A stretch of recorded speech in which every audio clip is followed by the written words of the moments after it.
Yani bir semiz ulağın soyup kegendiğine, ayaktiğine soyup taşadı. O kadar geç çıkıyor mu şimdi? Geç çıkıyor, kur geçiyoruz onu ki.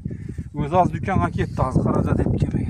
Balık kaçan şeyimiz? Balık da az oğlardık taklap kuramız asan kuda kalasa.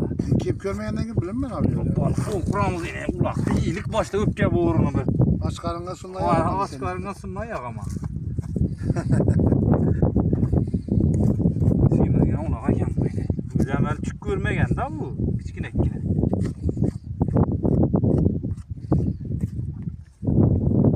Şeyler düşürme var. Aa gelmiyor. Şeyler Şunun böyle. Geç gele akut ağam çıksa bakalasa. buraya götürüyorum dudağını yapmıyorsam.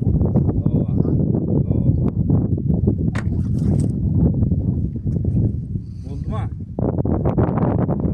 Yok olmadı. Oldu desenize oldu. Olmadı desenize alıveririz yine. Aa oldu. Ne diyorum başka başlar çıkıyor ama.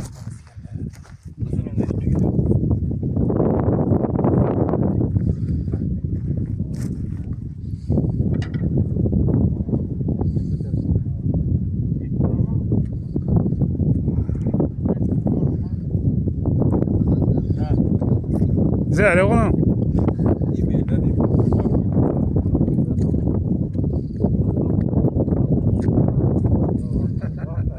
Çocuk ben bir şey.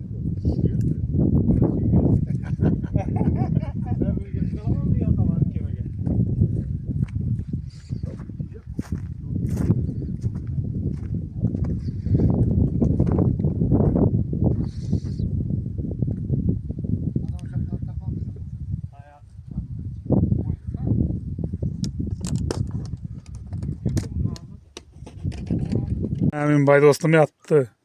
Ava Margo. Ova geldi yine.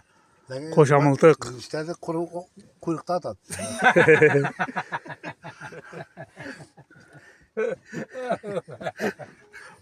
Böyle kurumlukta uşağın bana vakti atat diye maçtan toyulamıyorlar.